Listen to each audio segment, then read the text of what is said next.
Ladies and gentlemen, I want to ask for your attention. This panel is a special panel from our perspective. It honors the work of Henry Kaufman. And I'm sure those of you who are in the economics and also in the financial world know who Henry Kaufman is and what his contributions and his insightful thinking has been. So we're very, very pleased to have this panel, which all has played a role and been influenced by Henry Kaufman's work. Thank you very much, Dimitri. My name's Jesse Eisinger. I'm a reporter at ProPublica, which is a nonprofit news organization. The good news, or maybe bad news, depending on your point of view, is that our panel is no longer 2.5 hours, but 2 hours. So my soft shoe routine in the middle has been canceled.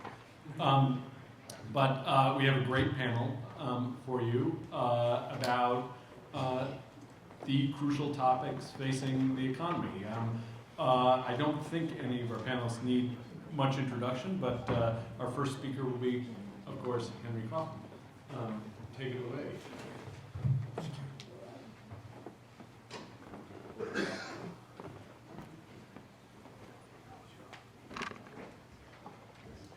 Yeah.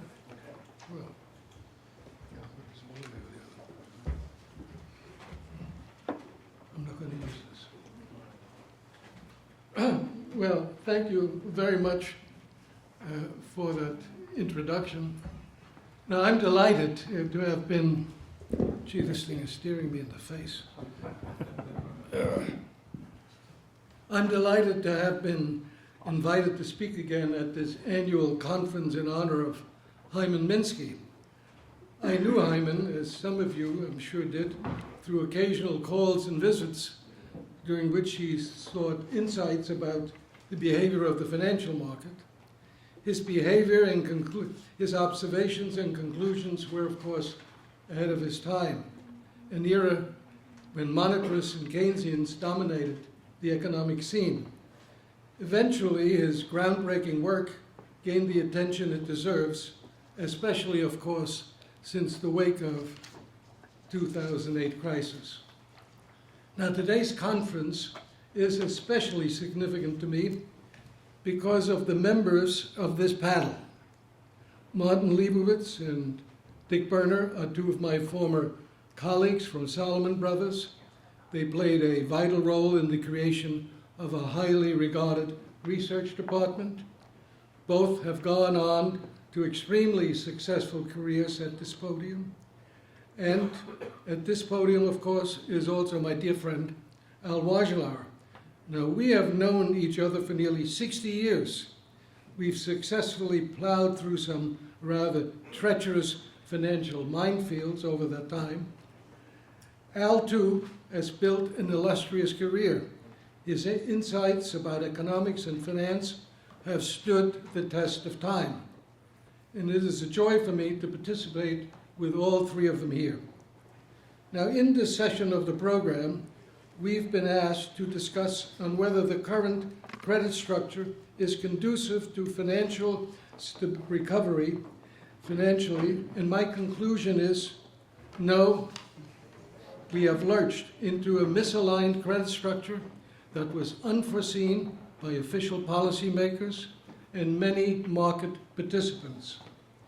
In the US financial markets, tectonic shifts have been breathtaking, and their consequences are only beginning to unfold. Debt has been growing at a very rapid clip, not only in absolute terms, but more importantly, relative to GDP. This is a break from the early post-war years when the two moved more or less in sync. The gap between GDP growth and increasing debt appeared in the mid-1990s and has continued to widen ever since, and even during the post-World War, post-2008 Great Recession. Now, since then, of course, government borrowing has been a major component of new total debt.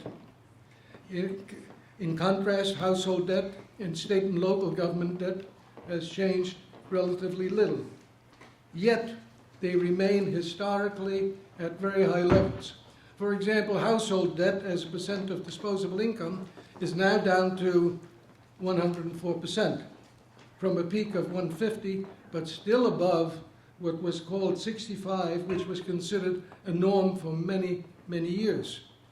For their part, household borrowers are benefiting from the liberal terms in automobile financing, but heavy borrowing for higher education presents a more mixed picture. With total student loans topping $1 trillion, we've had to wonder how much of this debt burden will restrain new household formation. And meanwhile, borrowing by non-financial business corporations, also at historically high, continues to climb. Since 2008, it has risen 14%. The relative and absolute volume of debt is not the only issue. Equally important, I think, is the dramatic deterioration in the quality of debt in recent years. Now, I ask you to consider the following. In the mid-1980s, 61 non-financial business corporations were rated AAA in the United States. 61. Today, there are only 4. In 1988, 35% of outstanding debt, of bond debt, was rated BAA or lower. That percentage has now jumped to 47% in 1999, and at the end of 2014 was 57%. Corporations have come to rely more and more on debt in their financing strategy.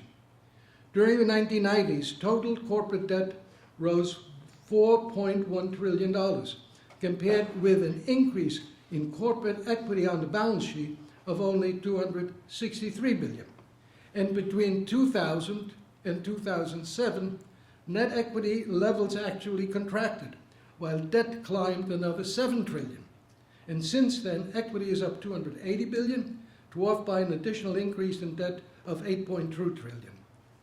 Corporate debt is rapidly becoming a substitute for corporate equity.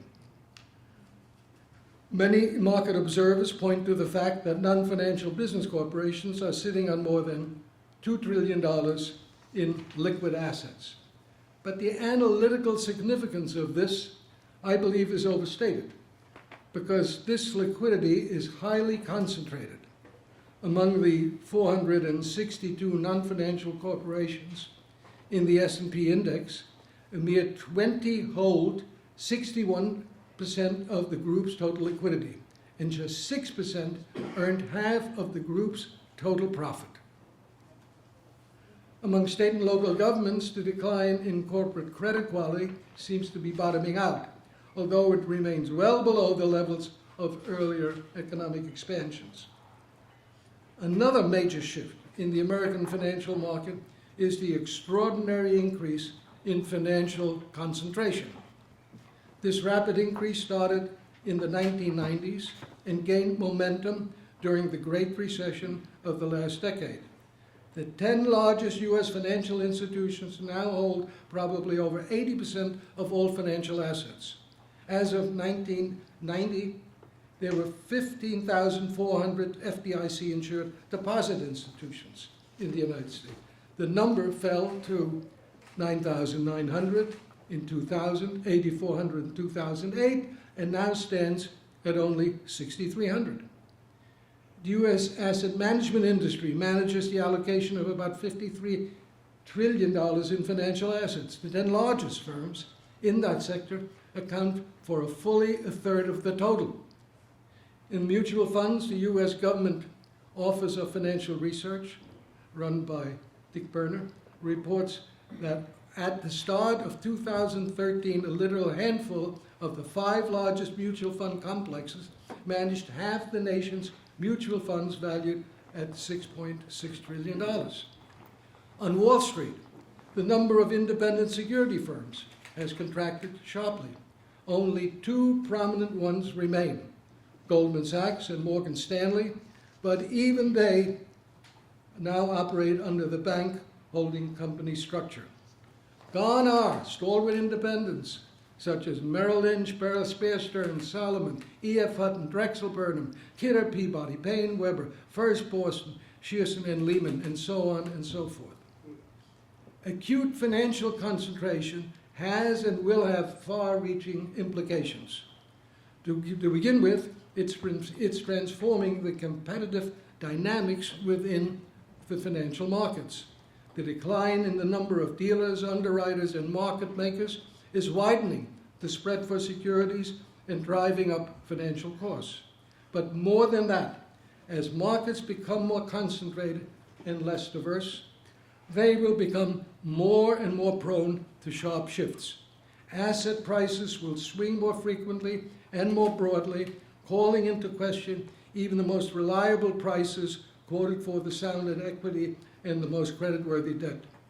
This won't be confined just to U.S. financial markets, but rather will become an increasingly international phenomenon thanks to the global reach of the very top financial conglomerates and the near instantaneous transmission of market information. The fewer the key market makers, the less effective the operation of market forces. Another consequence is that the role of the central bank will continue to be highly visible and active within the more modest role it played in the early post-war years. This will reflect the fact that, in essence, the traditional source of market liquidity has diminished, and as a consequence, the central bank will be forced to be a front-line liquidity buffer. Now let me state the problem, perhaps, in somewhat different perspective. The volume of outstanding marketable securities has increased dramatically over the last few decades, but the making of markets has become increasingly concentrated. This isn't unhealthy for markets as they function as a source of liquidity. And as a consequence, the role of the state as a provider of liquidity has increased significantly. And we saw this vividly back in the crisis of 2008. Growing financial concentration is probably the key driver of a significant shift in monetary policy. In the post-World War II era, the Federal Reserve typically ameliorated business recessions through a combination of lower interest rates and lower reserve requirements. Those traditional measures were not enough in 2008 because of high financial concentration. The potential of failure of any of the largest financial conglomerates posed systemic risk. Monetary policy, therefore, became an even more decisive in crisis management, and the Fed will not be able to retreat from its new, highly visible role. The Federal Reserve, from my perspective, actually backed itself into this highly visible position. This is because it failed to understand the monetary implications of structural changes in the financial markets. The central bank didn't give serious attention to securitized financial assets or financial derivatives until those instruments were well entrenched in the markets. The Fed readily accepted the removal of the Glass-Steagall Act. It did not make clear to Congress how financial concentration would impede the functioning of financial markets and traditional monetary policy. It also failed to clarify for legislators that provisions of the Dodd-Frank Act would entangle the Fed in the oversight and management of institutions that Congress deemed now too big to fail, a role that reaches beyond central banks' classical mandate. Another consequence of the changing structure of financial markets is that the Fed will make little progress, I believe, to achieving monetary normalism, although the market participants believe that this is achievable. They are encouraged by the end of quantitative easing.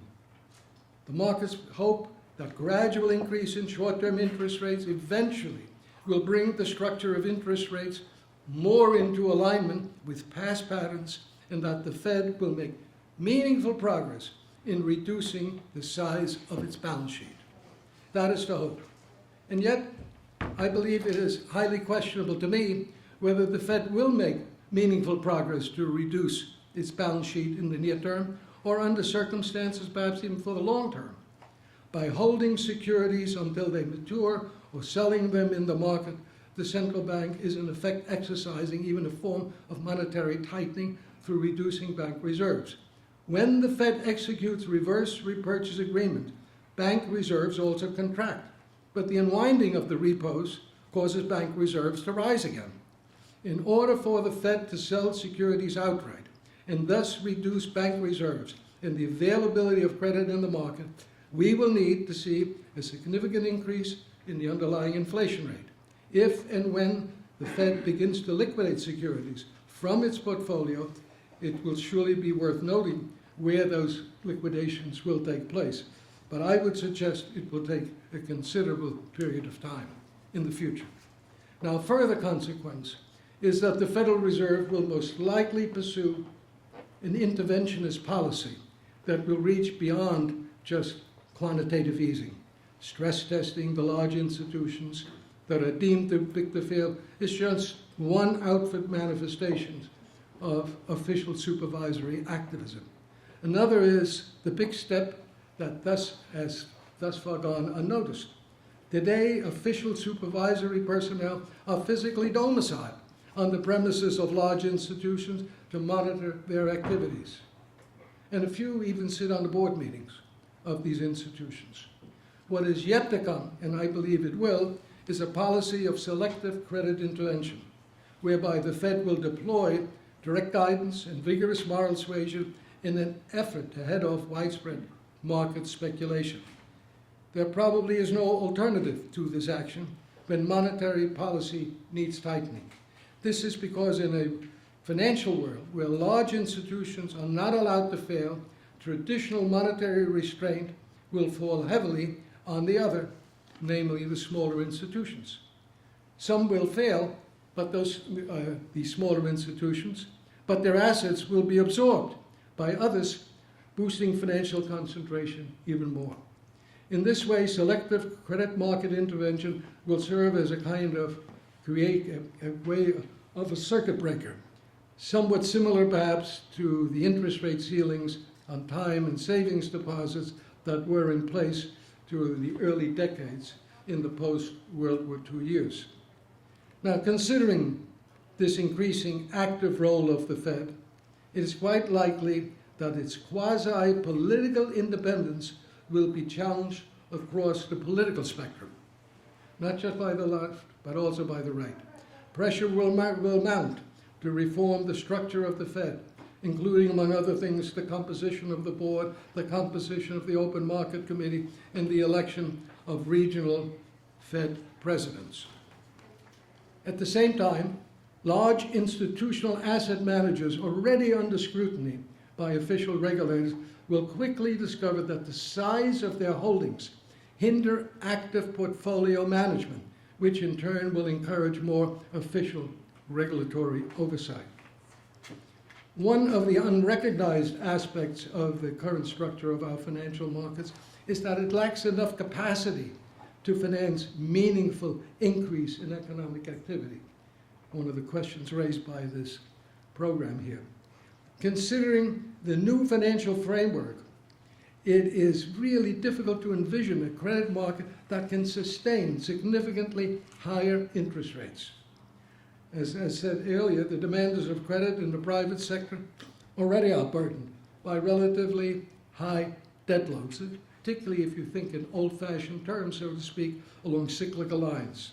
So higher interest rates would pose the serious refinancing problems. Corporate credit quality since the end of the Great Recession, as I said before, is not improved. And with profits growth likely to slow while mergers continue at high levels, we will see corporate debt substituting more and more for corporate equity. Now, only the US government, I believe, has the capacity to increase its borrowing meaningfully.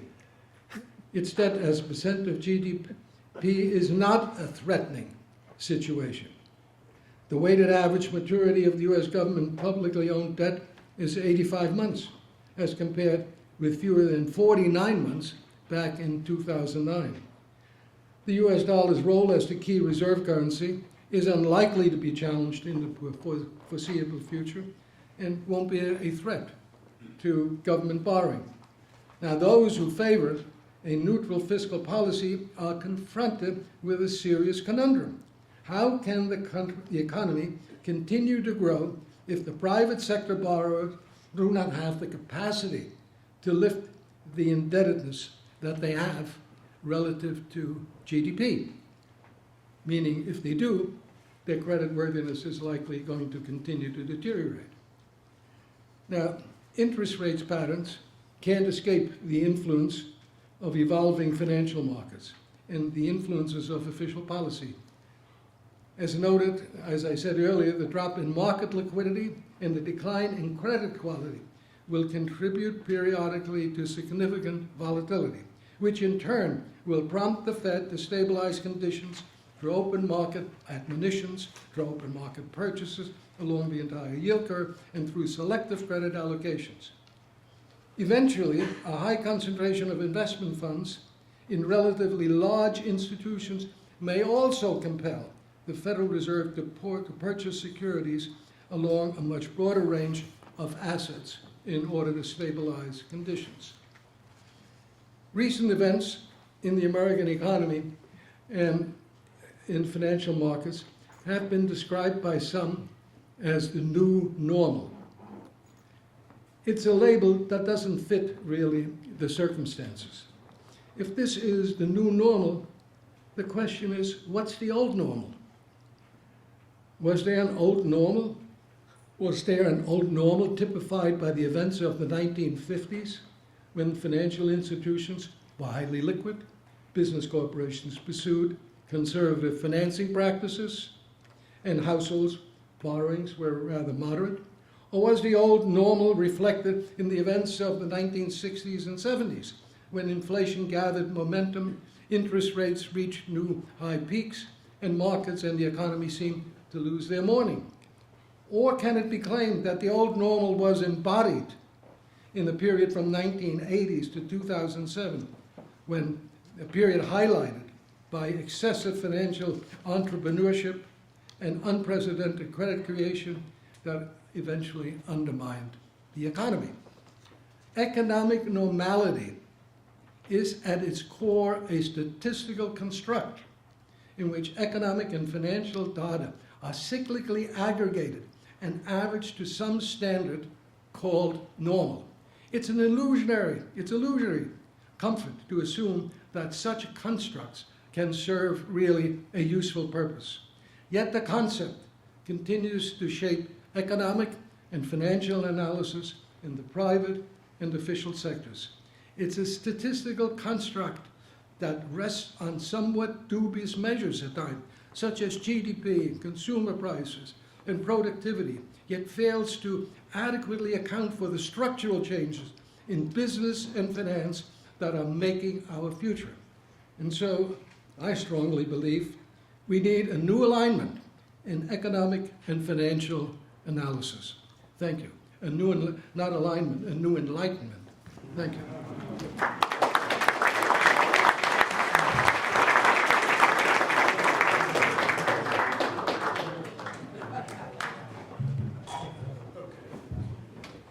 Well, thank you very much. That was absolutely fascinating and ominous in parts. We will, after the presentations, we'll have a conversation about the various views. I'm hoping to play the Leninist role to heighten the contradictions, and then we'll open it up for questions, so do prepare those. Our next speaker will be Dick Berner, the first ever head of the Office of Financial Research, which a position where he has got to identify the things that Dr. Kaufman just warned us about and try to stave them off or warn about them himself. So take it away, Dick.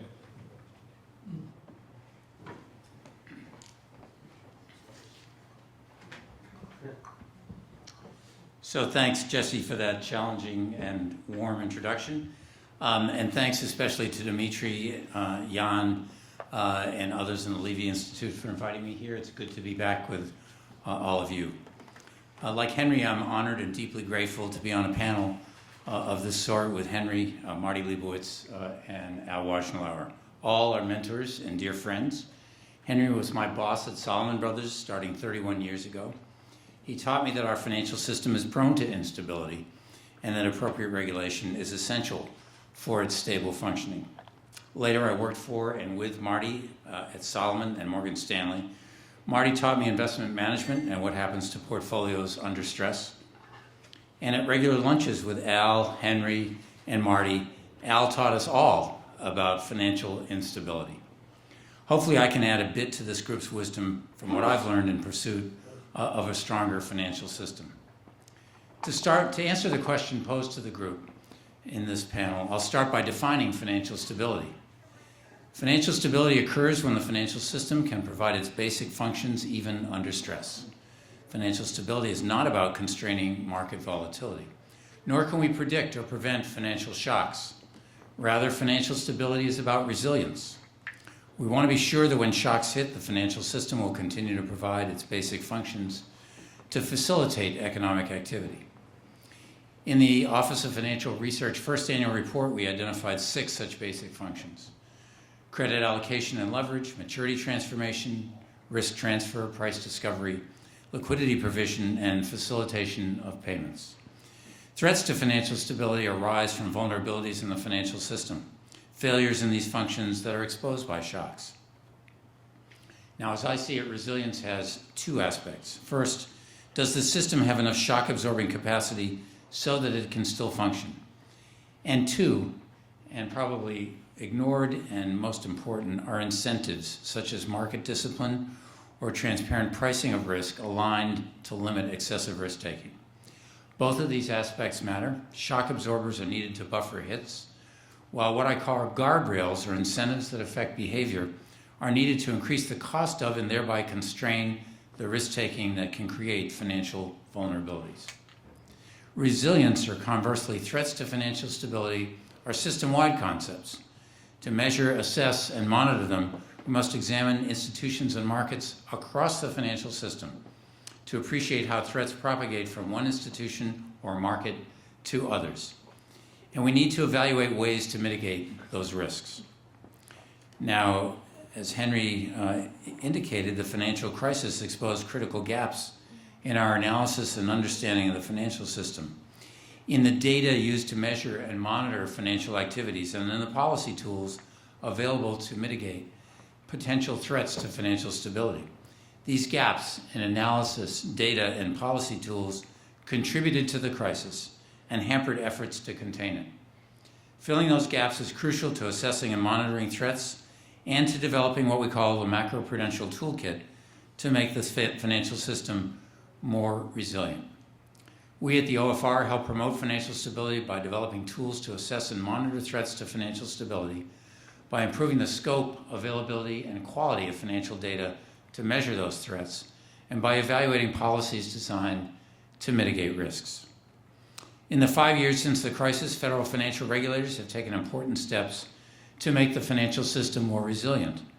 They have put in place banks' new capital requirements and agreed on key components of liquidity regulation and minimum requirements for firms' holdings of liquid assets. In addition, stress testing and a new regime to resolve large, complex, and troubled financial institutions in an orderly way have dramatically changed the approach to increasing resilience. In my view, regular stress testing is one of the best tools for assessing potential sources of vulnerabilities and for calibrating microprudential requirements, such as for capital based on firms' idiosyncratic risks. Stress tests might also be used to calibrate macroprudential tools, including those aimed at building resilience across the financial system. As a result of these efforts, and others globally, we know more now than before the crisis. But the fundamental uncertainty about the source of future threats requires that we must be modest about our ability to judge them.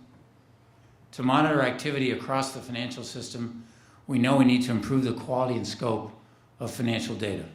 We also need to continue to improve our toolkit to assess the fundamental sources of instability in the financial system, to become more forward-looking, and to test the resilience of the system to a wide range of events and incentives. In addition, we must continue to promote parallel improvements in financial risk management. So, can we conclude that the current credit structure is conducive to financially stable recovery? Well, let me talk about some themes related to the work of Hyman Minsky. Despite the progress, risks and vulnerabilities that are neither immediately evident nor easily monitored in markets make me less than sanguine. By and large, signals from financial markets today are relatively benign, despite rumblings related to macroeconomic risks. It's of course legitimate to think that at periods of low market volatility and recovering risk appetite, like this one, may simply reflect recovery. More broadly, low volatility, interest rate spreads, credit default swap spreads, and repo haircuts are all traditionally viewed as signs of low financial market risks. However, just the opposite may be true. As Henry taught me and Minsky taught us all, these developments often signal rising market vulnerabilities because they give investors and risk managers incentives and wherewithal to take on leverage. Although analysts traditionally view such indicators as exogenous barometers of risk, they are more likely to be endogenous indicators of risk appetite and investor sentiment. They are codependent. The capacity of intermediaries to take on risk exposures depends on the volatility of asset returns. In turn, volatility depends on the ability of intermediaries to take on risky exposures. Now, you might say that anyone who spent a week on a trading desk could have told you that. But recognition of that dynamic in either academic or policy analysis is only starting to appear. There's a recent paper by Danielson, Shin, and Zygran that argues that leverage and volatility are endogenously co-determined and that low volatility promotes increased leverage and risk. Similarly, former Fed Governor Jeremy Stein observed in 2013 that low volatility gives market participants incentives to write deep out-of-the-money puts to enhance returns, and in ways that hide risk. That's because one can, and I quote, beat the benchmark simply by holding and stealthily writing puts against it, since this put writing both raises the mean and lowers the measured variance of the portfolio. By stealthily, Governor Stein meant that our measurement systems generally don't adequately capture the low probability future risks that such strategies induce. Those gaps in measurement at the firm level are multiplied many times across the financial system. This volatility paradox should change our thinking about early warning indicators, asset allocation, and our macroprudential toolkit. It should also change our thinking about risk management.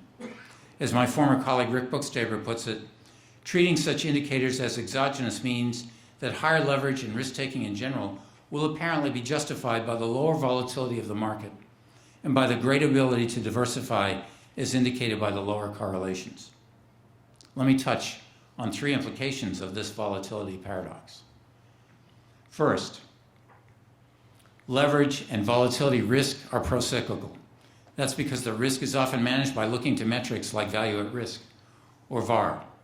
In other words, a risk manager gives a portfolio a risk budget by imposing a VAR constraint. When VAR rises, the manager must sell securities to reduce risk. But the security sales further depress prices, which amplifies incentives to sell. This phenomenon is true not only in banks, but asset managers and other portfolio managers. VAR has a variety of well-known shortcomings.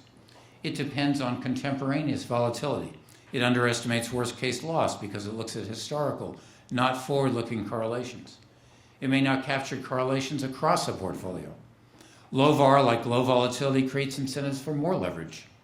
Even stress tests may look deceptively good if the scenarios are selected from a low volatility regime. Nonetheless, VAR is widely used. Second, Marty taught us that this leverage effect is stronger for indexes, or the market, than it is for individual securities. That's because the benefits of diversification in portfolios vanish under stress. Portfolios typically involve normal correlations based on short-term risk horizons. Under stress, however, correlations with equities and among the other asset classes rise, increasing the volatility of the portfolio and its beta sensitivity.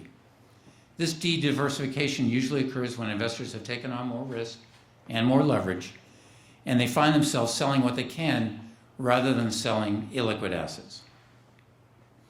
Finally, optionality means that the distribution of outcomes, particularly in stress scenarios, is asymmetric. The pricing of all securities with embedded options will be affected by volatility. That's a natural consequence of option pricing. The inherent asymmetry in options means that put writing, or selling insurance, may have limited upside, but of course, unlimited downside.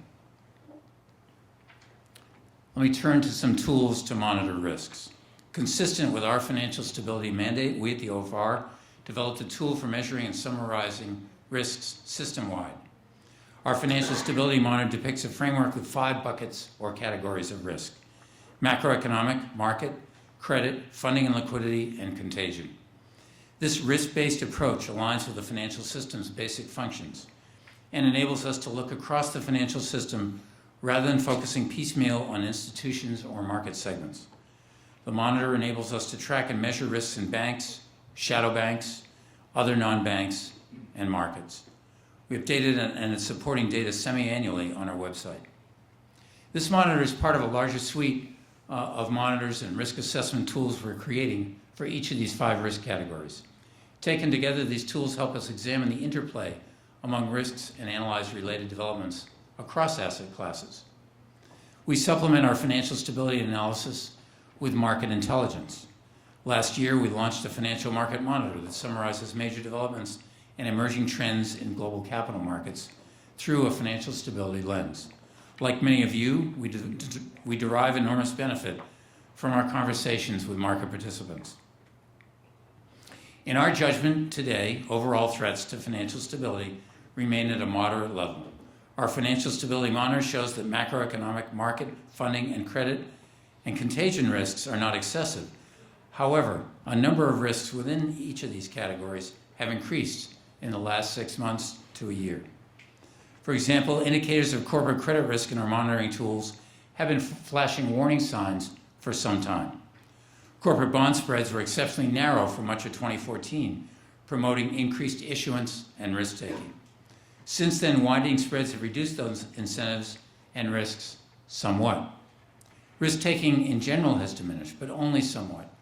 Fueled by highly accommodative credit and underwriting standards, credit continues to grow at a rapid pace. The interplay of credit risk with other risks, such as macroeconomic risks, is also important. The combination of higher corporate leverage, the sharp drop in prices of commodities and energy, and the slowdown in global growth, especially in emerging markets, has exposed corporate credit risks and the diminished capacity of corporations to service their debt at home and abroad. So what are some of the tools we need to improve resilience? Although the OFR does not make policy, we are required by statute to evaluate stress tests and similar tools, to conduct policy studies, and to provide advice on the impact of policies related to financial stability. We're working to obtain access to the data to conduct stress tests, and we're suggesting ways to improve them, including for non-bank institutions and system-wide risk assessment. Key areas of our research include finding better ways to gauge risk propagation or contagion in stress testing. Policy changes since the crisis have made the banking system stronger, but vulnerabilities remain outside the banking perimeter. Analyzing and measuring these emerging vulnerabilities is essential to developing tools to address them. That becomes increasingly important as financial activity migrates to more opaque and potentially less resilient parts of the financial system. To identify risks in non-banks, we focus on activities that can cause vulnerabilities. Use of derivatives, secured funding, illiquid asset concentrations, counterparty credit concentrations, and obligations of membership in central counterparty or CCP clearinghouses may all contribute to the interconnectedness and potential vulnerability of these firms. What about the data that I mentioned earlier? Good policymaking depends on good analysis and good data. Solid, reliable, granular, timely, and comprehensive data are the foundation for success in our work and for effective risk management in financial companies. 3 aspects of financial data are important. First, data must be high quality to underpin the integrity of our work and those of risk managers and companies. Second, they must be comprehensive. for a broad view across the financial system, as well as granular to help us identify tail risks during periods of stress. And third, they must be accessible to those who need to look at risk system-wide. To achieve our shared data goals, we must take an approach that is collaborative, cross-border, and global. Data quality is critical for making financial data usable and transparent. When Lehman Brothers failed in 2008, its counterparties could not assess their total exposures to Lehman. Financial regulators were also in the dark because there were few industry-wide standards for identifying and linking financial data representing either entities or instruments. Standards are needed to produce high-quality data, and identifiers are building blocks for data standardization. For the OFR, any discussion about such identifiers begins with the legal entity identifier, or LEI, the standard for identifying parties to financial transactions. We have led the global public-private collaboration that got the LEI system up, running, and growing in just a few short years. It's a model for other standard-setting initiatives. Our chief counsel has chaired the LEI Regulatory Oversight Committee. Like any network, this system has benefits that will grow as the system grows. To accelerate adoption, we've been calling for regulators to require broader use of the LEI in regulatory reporting, and regulators have begun to respond. The OFR is working also with partners, both domestic and global, on a spectrum of other identifiers and data catalogs. A good example of this system-wide approach to data quality improvement is in derivatives markets. Financial reform sought to improve transparency in derivatives markets by requiring that data related to transactions and swaps be reported to swap data repositories. Swap data are critical to understand exposures and concentrations and connections across the financial system, and the repositories are designed to be high-quality, low-cost data collection points.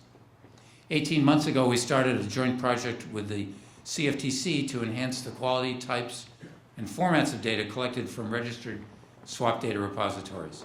And together, we're moving aggressively forward to make that happen. We're also collaborating globally to achieve progress on related identifiers, such as the Unique Product Identifier, or UPI, and the Unique Transaction Identifier, or UTI. Over the past year, we've begun to develop plans for a reference database for financial instruments, a catalog of data definitions, and their identifiers that we're required by law to produce and to publish. Filling data gaps and sharing data are essential and closely related elements of our data agenda. No one of us, no regulator or company alone, possesses or has access to all the data needed to paint a complete picture of threats to financial stability.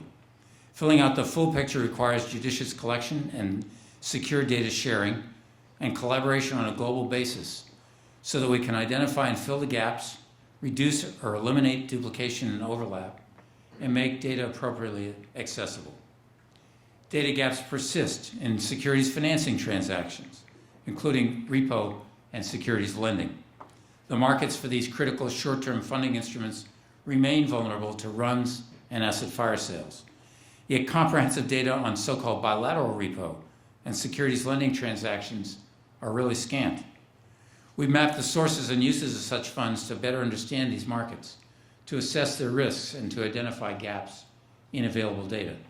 We've also launched pilot projects to fill the gaps in data for bilateral repo and SEC lending.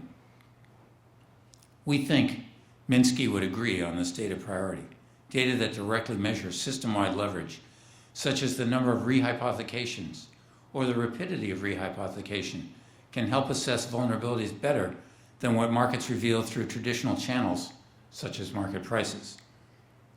Data inventories are useful tools to facilitate sharing and identify gaps.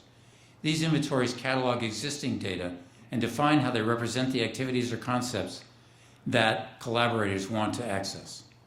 We're working with our domestic and global counterparts to link metadata catalogs across official institutions and across jurisdictions to provide a global picture of available data. Let me sum up. The challenge of financial reform is about a fundamental obligation of government to provide and enforce the system of incentives and constraints in our financial system so that it helps people save for retirement, borrow to buy a house or a car or pay for college, allows businesses to finance productive investments, protects people from predation and abuse, and does not leave the taxpayer responsible for paying for the mistakes of financial companies. Since the financial crisis, we have improved our understanding of how the financial system functions and our ability to measure financial activity and to spot vulnerabilities. But we obviously need to do more to understand how the system fails to function under stress, to spot vulnerabilities in the shadows, and to gather and standardize the data needed for analysis and policymakers' responses to identified threats. We know that financial innovation and the migration of financial activity create a moving target. Although our goal to eliminate gaps in data and analysis will always elude us, we'll continue to fill the most important ones. We've also made the financial system substantially more resilient since the crisis, but we still have a lot more work to do. That work requires engagement and collaboration, and I welcome your engagement and collaboration to move forward. Thanks for your attention, and I look forward to the discussion on this panel.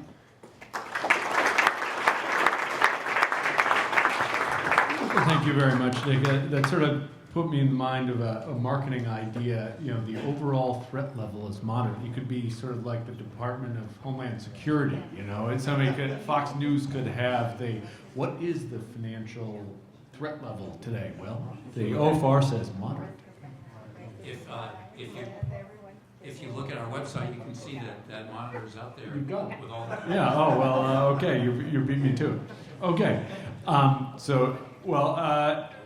so I think we have had two slightly different views of the economy so far. Now, our next speaker, Martin Leibowitz, Managing Director of Morgan Stanley and part of the Morgan Stanley Global Research Team, longtime CIO of TIA Kraft, is going to talk a little bit about, if I understand correctly, the way institutional investors are approaching these various threat levels.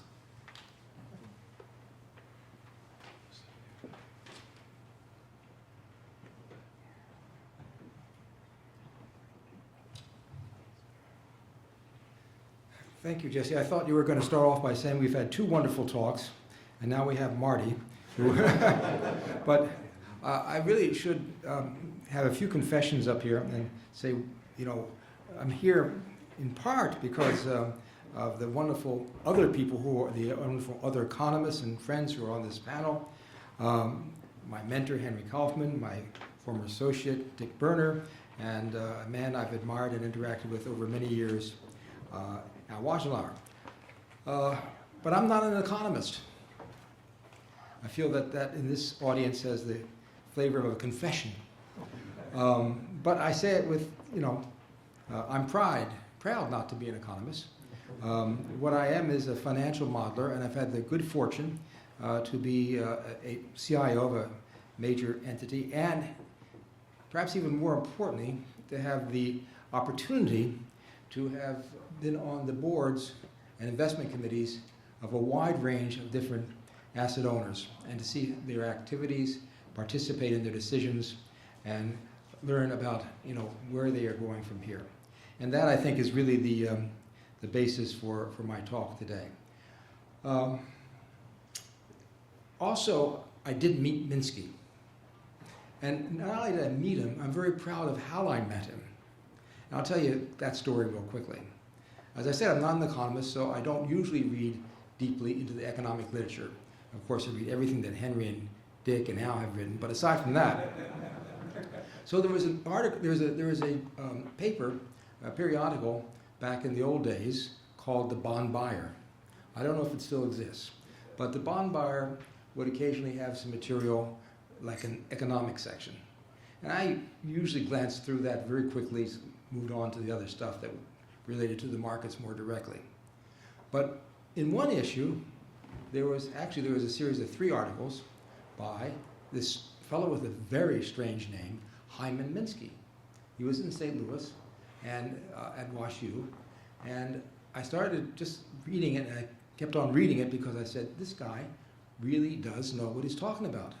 And the more I read, the more I got to the point of saying, well, everything he's saying should be obvious to any thinking person, but not many people say it. So I actually called him up and I said, Dr. Minsky, I would very much like to see you if you ever come to New York and take you to lunch. And he showed up one day and we went to lunch, and it was a fascinating individual. And I just regret that he's only here with us in spirit today. But it was a very mind-enlarging talk. Anyhow, what I'm here to talk about is the reaction of a particular group of asset owners to the financial crisis and how they changed their behavior. Because I think that this issue of resilience is really critical. And how people react after having been burned or having had the opportunity to go through a crisis, how do they react? Do they react in a positive fashion? And is it sufficiently positive? And what does that mean? I think is a very interesting question.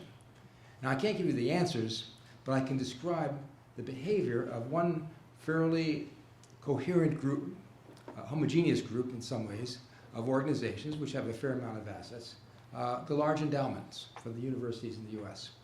And there is good data on this, supplied by Cambridge and the Kubo, so we have a good idea as how they behaved in terms of their overt metrics. But more importantly, I think because I had a couple of windows on some of their actions, I think I can give you some greater depth in terms of just what they did do and what they did not do and where they stand. So, just to give a little bit of a background, going way back, the standard allocation was 60-40, and endowments actually had more than the standard allocation of equities. But then they started going into diversification. And what did diversification mean? Diversification means they stopped having as much fixed income and as much equities, and they used that reduction to fund positions in emerging markets, in international equity, in real estate, in hedge funds, and I'm missing one. No, we got them all. Okay. Private equity, yes, that's the one I missed. So now, as they diversified, there were different allocations, but if you look through the allocations, first of all, the allocations were, they differed in terms of the size of the endowment. The smaller endowments didn't go as much into the alternatives, but for all the large endowments, their allocations were not that dissimilar. And they were even more common if you look through those actual allocation percentages to the nature of their risk, their actual volatility risk that they were exposed to. And when you did that, what you found was it was astonishing. First of all, even though they had reduced their equity positions, their direct S&P equity positions, to something 30%, sometimes 25%, nonetheless, 90% of their risk, if measured in terms of the volatility risk of their portfolio, 90% could be traced to the underlying movements of US equities. So as they were diversifying into different asset classes, looking very, very different from what they had been before, actually they were really having essentially the same level of volatility risk as they had before. Almost 100% dependence upon movement in equities, and having a beta sensitivity of around 0.6. This was kind of astonishing. And many of the funds who had this pointed out to them were astonished. But that's where they were, and I'll give you the punchline later. So now what happened in the great financial crisis? Well, by this time, again, as the large funds had really gotten to a rather low equity position. They had a lot of these alternatives.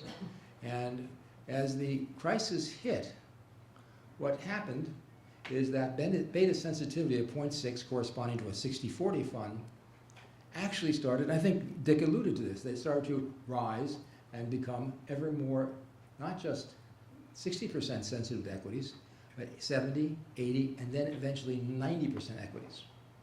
an equity exposure. So in the very worst time, when you didn't want to have exposure to equities, their exposure soared. And this was only one of their problems. This was only one of the, as if that was not enough. This was, the other problem is that many of them had found themselves, for a bunch of reasons, constrained in terms of their liquidity. They had reduced their fixed income positions to 10, 15%. They had put on various swap positions to get and derivative positions to get exposure. And when those went against them, lo and behold, they were liquidity demanders. They found that the hedge funds that they had counted on for providing some degree of liquidity established gates. And those that didn't have gates had gates. So, and worse yet, they had been building up their private equity and private real estate positions, making commitments which basically were ever sizable because they didn't expect those commitments to be drawn down except over 3, 4, 5 years. And to build up to the position they wanted, turns out they had to be adding more and more to those positions and those commitments. So what happened is that many of the, and this is all well known, quite public information, many of the endowments found themselves in the situation where the level of their commitments to these private general partners was as much as 70, 80% of their total fund. They had nowhere near the liquidity to be able to service those if they were called. And in some ways, when a situation is so bad, sometimes it doesn't happen. You don't want to count on that, though. And in fact, let me just talk to them about that for a second. The reason, there are various reasons given why the general partners in these private equity funds did not call down those commitments. One of the reasons that was given is that they knew it would absolutely destroy their client base, which at that time consisted largely of foundations and endowments, because they couldn't service them. And it would be just a total disaster for both parties. Other reasons that are cited are that there was not sufficient leverage available, not sufficient debt available, and that there was not sufficient willing sellers at those lousy prices. Let me just say one thing. That if you had that crisis again, where there was really great opportunities for these general partners to buy bargain assets, it would not be the same game, because over the course of the past 7, 8 years, the clientele, the people who own these assets, are no longer just the foundations and endowments as the dominant client source. It's now the sovereign wealth funds, the public pension funds, and these funds are much, much bigger. They have far more liquidity, and they would be the first to demand, and they're in fact counting on it, that these general partners would move to call in the commitments and act to deploy their reserves, and they're actually not reserves, but deploy their funds to buy bargain assets, because that's what they're there for. So the foundations and endowments can no longer count on being protected from that type of drawdown in a bad circumstance. So one thing to take note of is that this is a situation where the evolution of the market has changed, so that what was basically a kind of strange kind of disaster protection in the past is no longer a disaster protection at all, but just the opposite. Well, coming back to the main theme, what have these funds done to protect themselves, if anything, from that happening again? Well, let's talk about what their allocations look like. Let's go back to 2007, before the thing hit. The allocations were as follows: fixed income and cash, 10%. 2015, fixed income and cash, 10%. Real estate assets, actually real assets, a little bit broader category. 2007, 13%. 2015, 13%. Hedge funds, 21% of 2007. 2015, 21%. Emerging market equity, 2007. I mean, you see where this is going, 6%. Okay. What do you think it was in 2015? Anyone? No. 8%, right? Now, there were some changes. Let's talk about developed market equity. And the mix changed more away from domestic U.S. to U.S. and international developed. 2007, it was 35%, then almost overwhelmingly U.S. 2015, 27%. So that went down. And where did that 8% reduction go? Private equity and venture capital, 12% in 2007, 18% on average in 2015, and a lot of the endowments I know have considerably more than that. Now, it's also interesting to see, let me just make a side comment. When you go from liquid developed equity into private equity and venture cap, you are still maintaining a huge equity-related exposure, and it's probably riskier in many ways, and it has worse liquidity prospects, clearly, than what you gave up. So that is not a risk. Why did they do that? Are these people, are they missing something? And the answer is no. And I think here is another big part of the lesson, and something that I think Minsky would not be surprised at all. Why did they move in this direction? How could you characterize the reallocation, the changing evolution of their allocations over time? In one word, return. They were seeking return. And if you look at how the returns developed over the course of 2000 to 2007, 2009 to 2015, it was clear that they went into the higher returning assets in an important way. Private equity and venture cap were hugely successful assets in the early years. They gave returns which were badly needed. They built a lot of buildings at Yale, okay, and lots of other places. So this was an incredible attraction. And people knew what they were doing, and they, by and large, went into very good funds. Why'd they go into real estate? Well, much the same reason. To do this, they had to get it from somewhere, so they took it from the well, they did actually before 07. They had higher fixed income, as kind of we alluded to. So all these movements into alternatives were funded by some combination of fixed income and equity, basically domestic equity.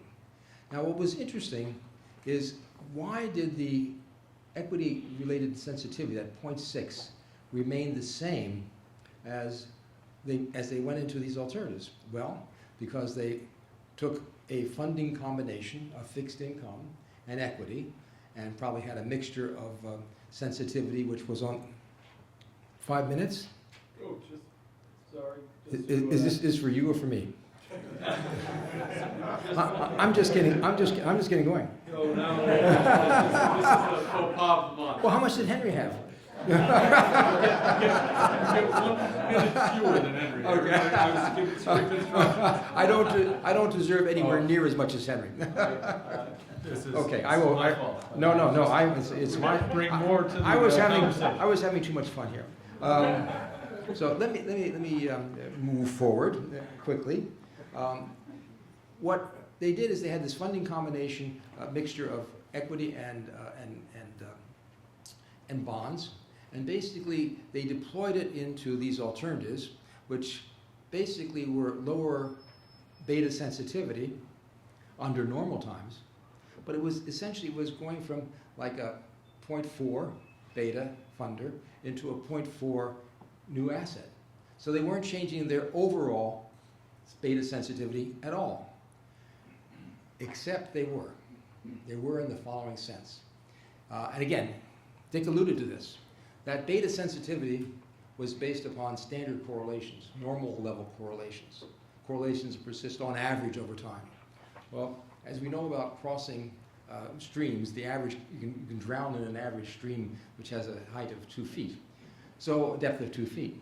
So what happened in the great financial crisis is that the correlations tightened enormously, And the beta sensitivity of the overall fund went from 0.6 in normal circumstances, soared to 0.9, and they got killed. Well, okay, what have they done? Let me just move forward on that. They have not changed, as we said, their allocation, but they have done some things. And part of the reason that they didn't change their allocation is because they still believe that their allocation gives them the best prospects for return. And they need that return. And if you look at just about all the allocations of any kind of institutional asset owner, you'll find that what they do is they're return seekers. They'll go to the point where they get to the maximum risk that they can tolerate, and that's the basic decision process they follow. What they did do is they have paid attention to their commitment pipeline in the real estate and private equity area. They've paid it, even though the net asset values remain the same, the commitment pipeline has come down. They have paid much more attention to their derivatives and their swaps in terms of what could be badly damaged.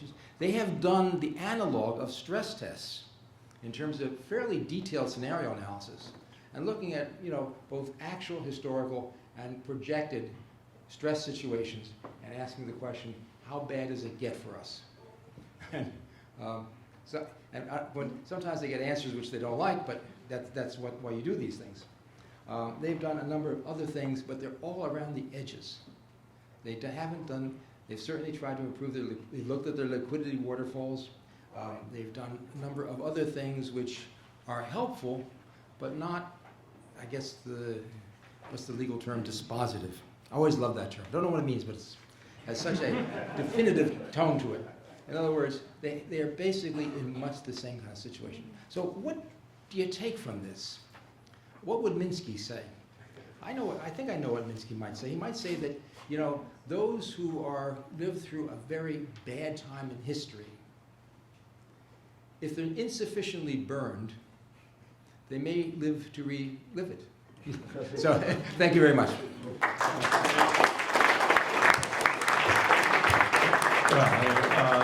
A moderator faux pas. Good moderator should stay the hell out of the way, but I've learned my lesson. Mr. Wojnilower, you have as much time as you want. Long-time economist, and now, of course, with Craig Drill Capital. Take it away.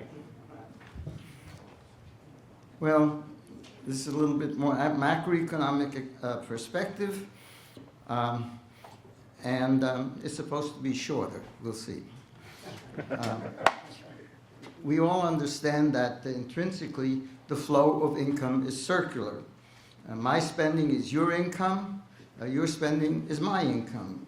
Whatever income we don't spend on goods and services produced by others flows into the financial sector by being deposited in various intermediary institutions, or it's used to buy existing real estate or financial assets, or debt instruments, including buying back one's own debt.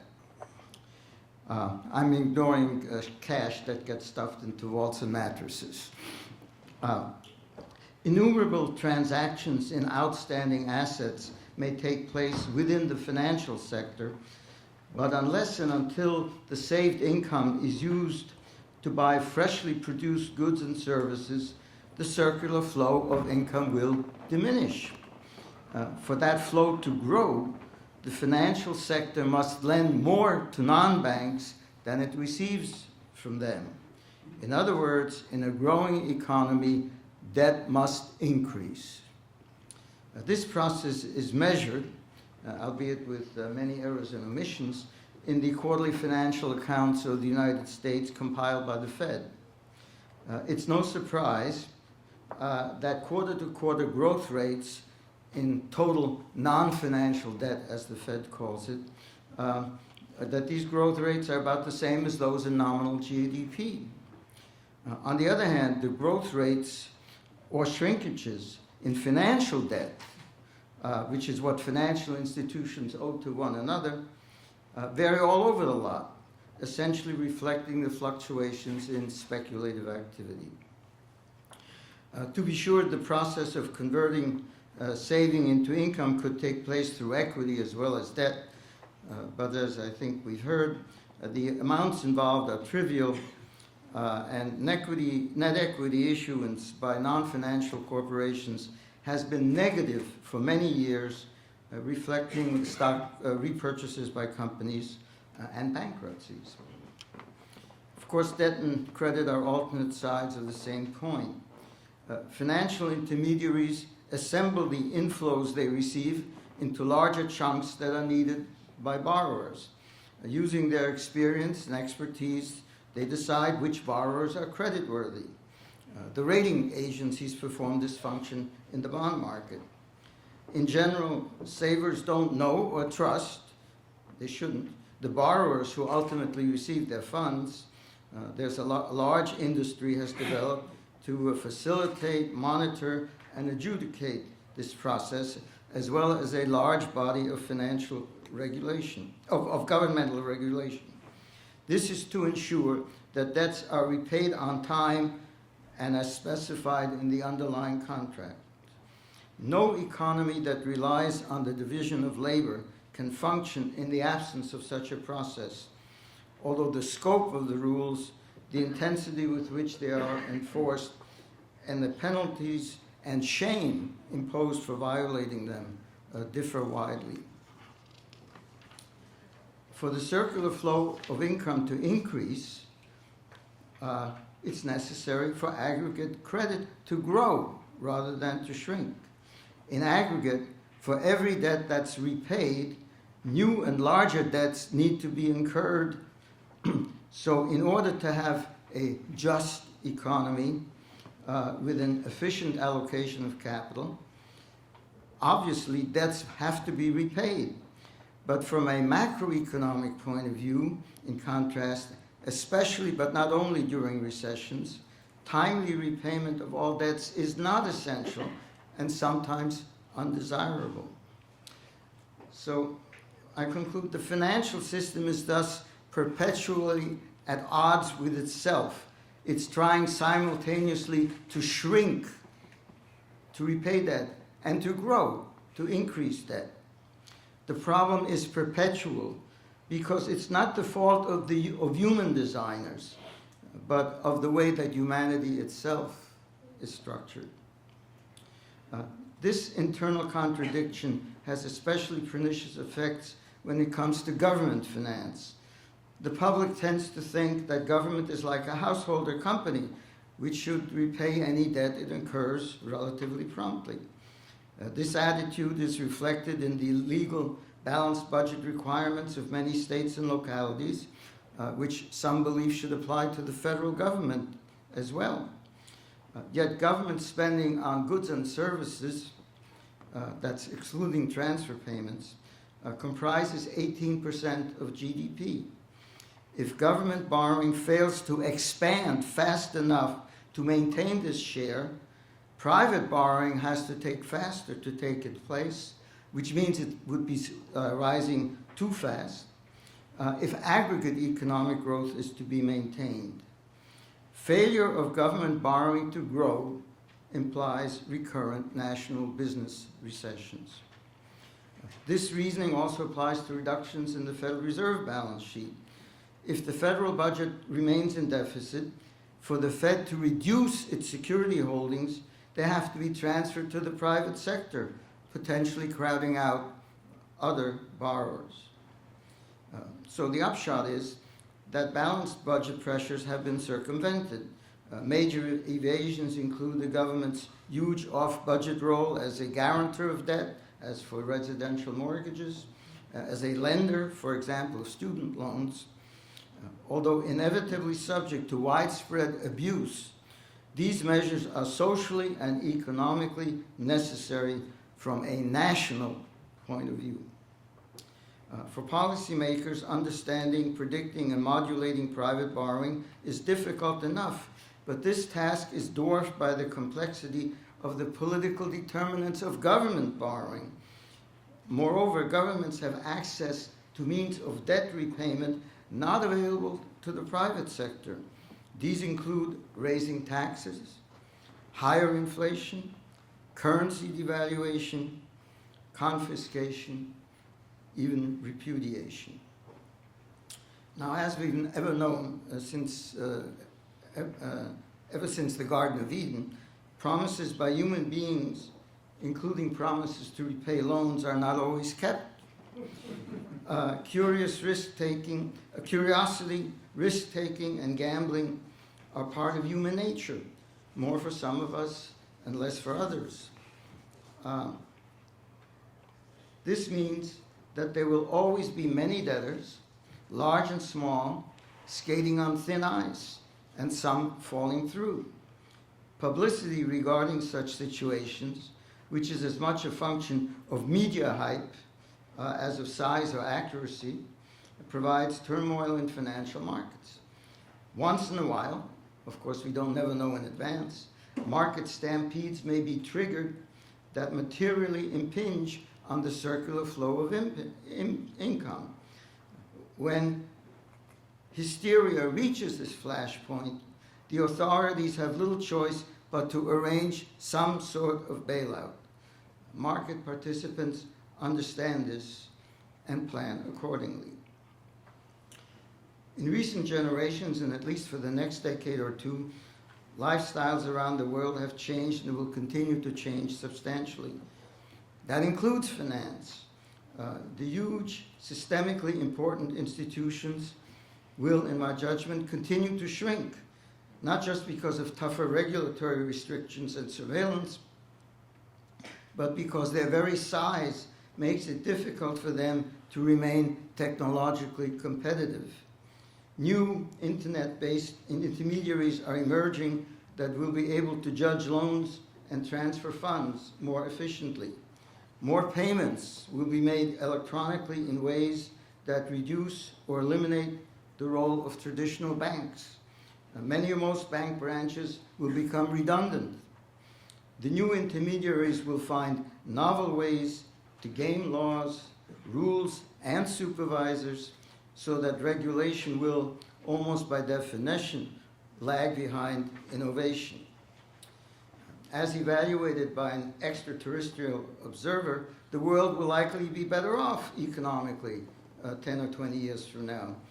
But among individuals alive today or soon to be born, many will find their lives and livelihoods disrupted. They will regard themselves as losers.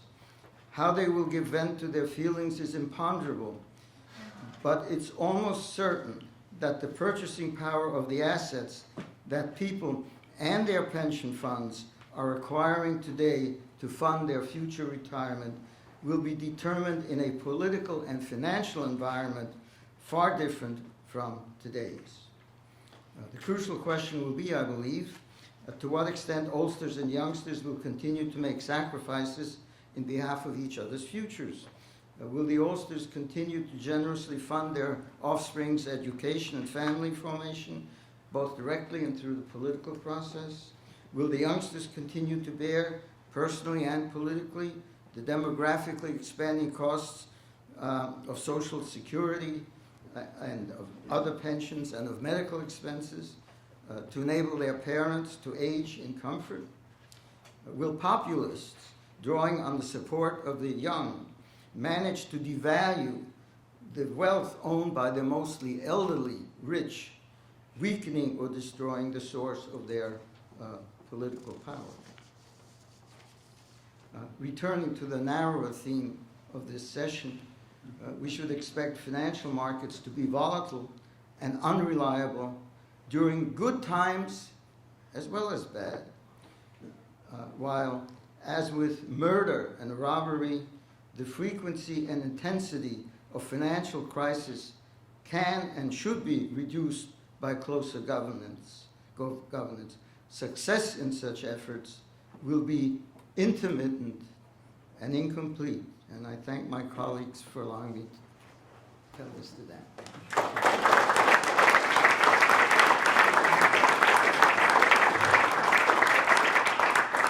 Thank you very much. So I guess I think a good place to start here with our conversation, then we'll open it up for questions shortly. The Office of Financial Research says that the overall threat level is moderate. Dr. Kaufman, do you agree? It seems to me you disagree. Well, I agree and disagree. Okay. Everything has a timeline, and I don't think there is a near-term event in the next 6-7 months that would pose a danger. But there's the speculative juices are really being stirred up, and it's quite evident in the corporate sector, where I indicated that we're substituting debt for equity every day and every year by huge amounts. That certainly changes the complexion of the bond market eventually, and of the equity market eventually, where debt will be the future equity, one way or the other. At the same time, it would seem to me that we have a banking structure, as Al indicated here, that is in transition. Transition where perhaps the larger institutions become financial public utilities of some size, and a lot of things are swirling around on the outside that will be very difficult to control. I believe that bigness in the financial system is a danger, because bigness requires supervision, regulation, oversight. If you have more institutions, you can allow some of them to fail without a problem. And we have a regulatory device today, a monetary system, that supports bigness. It does not support really a competitive structure. A competitive structure can't work today because bigger institutions will really overreach, will continue to overreach, and we're not going to allow them to do that. So the problem with Bernie Sanders is he doesn't really announce correctly what the issue is in too big to fail. He doesn't really come forth and say that competitive markets are diminished. He doesn't come forth and say the liquidity of the financial markets by the current structure has been reduced. He doesn't come forth and say the central bank has to play an interventionist policy, very much more so than in the past. So he doesn't enunciate the issue, but there is a serious issue. So it seems to me like, and let's move on to then this political aspect, the response to the crisis, which was Dodd-Frank, and talk about bigness. Because before Dodd-Frank, there were tacitly allowed mergers of large financial institutions, and as Henry just says, bigness is itself a threat in some view, but it also seems to have been partly the goal that the government had. In part, it seems to me because they think if I'm monitoring just one institution rather than multiple institutions, or 3 or 4 institutions rather than multiple institutions, my job is going to be easier. So we hear that the banks are better capitalized and better monitored now, and that the bigness is less a threat. Do you agree with that, Dick? Do you disagree with that? Well, here's what I agree with. First of all, you referred to the politics. I would distinguish politics from policy. The policies that were adopted in part to address not just size, but also other dimensions, other characteristics of financial institutions that are extremely important. There's obviously one of those is complexity. One of those is transparency. And one of those is interconnectedness. So just those 3 alone, and there are others, I think also add to the difficulty in assessing and monitoring risk at financial institutions. So I like to refer to the largest institutions as large, complex financial institutions for precisely that reason, because their very complexity makes them difficult to manage. It makes it difficult to assess the risks in those enterprises, and it makes it difficult for regulators and supervisors to understand where the risks might be. And I think that's an area where we still have a lot of work to do. There has been, as I mentioned, in talking about the aspects of resilience, a key aspect is the incentives to avoid excessive risk-taking. Those incentives have strengthened since the financial crisis, but I would agree that they're not sufficiently strong. And we're obviously, all of us, working and thinking about how to make those incentives stronger and therefore to add to resilience.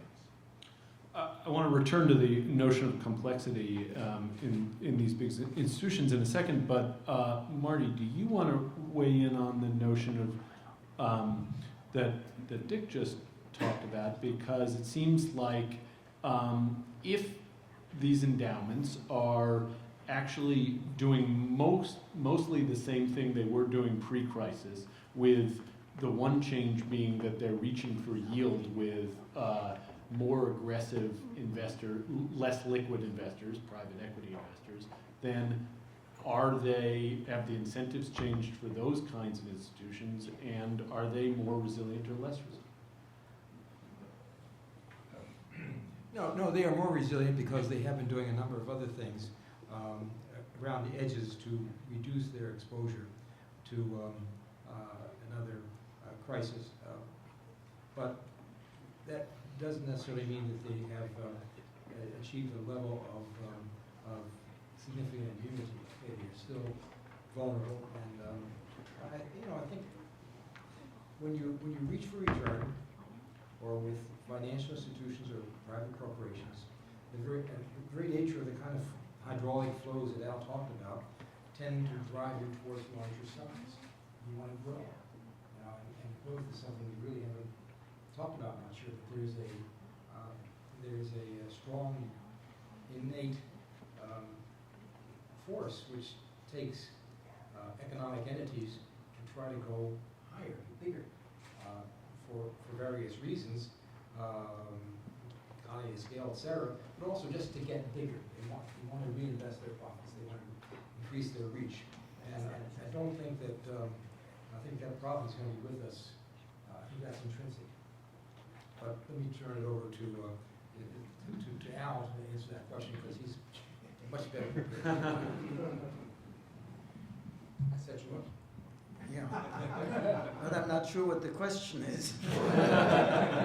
Well, let me put it. Let me try to ask a question then, which about this notion of resilience. And you talked about the internal contradiction of the financial system, and on the one hand to have ever increasing debt, which, if I know my Minsky, and in fact I don't, but I'm just a journalist. But all I know is that. Stability breeds instability. So isn't that creating its own form of instability? And does that then mean that, in fact, we're not a resilient financial system right now?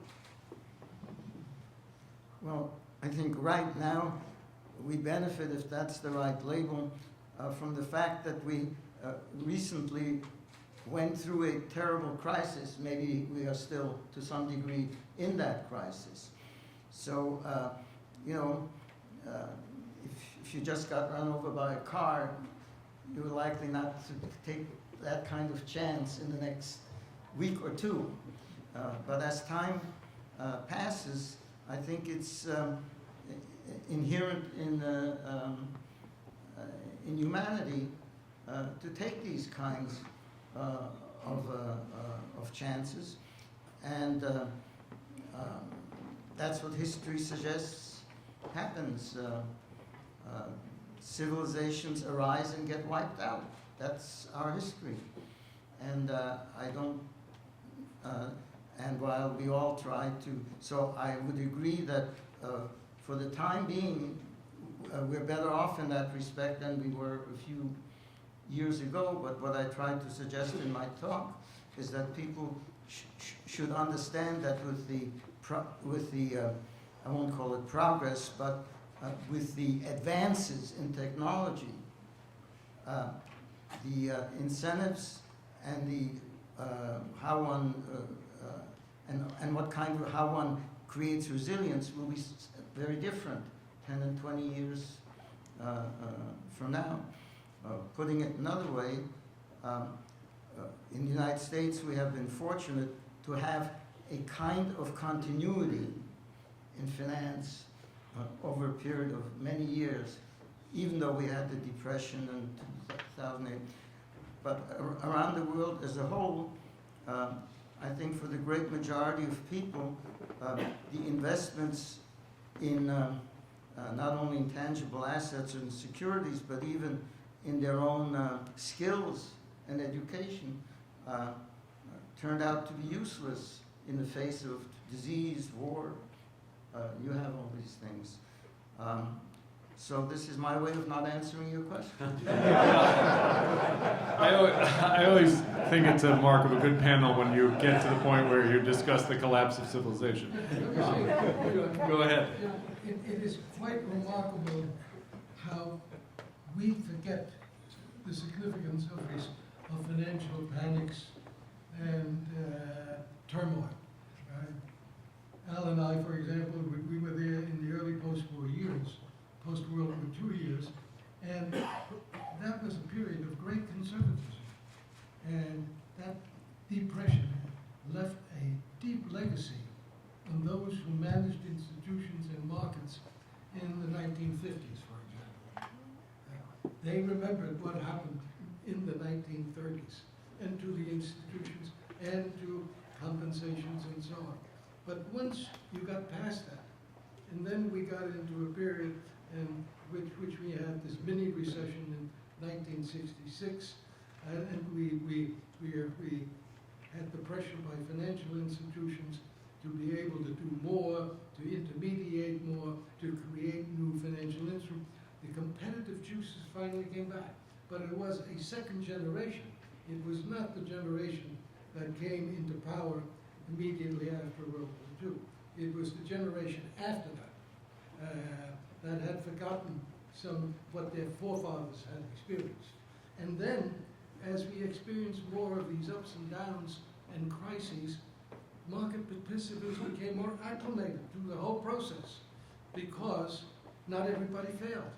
A high proportion survived, and it was only some percentage of the total that failed. And I think that sits into the entrepreneurial drive of financial intermediaries.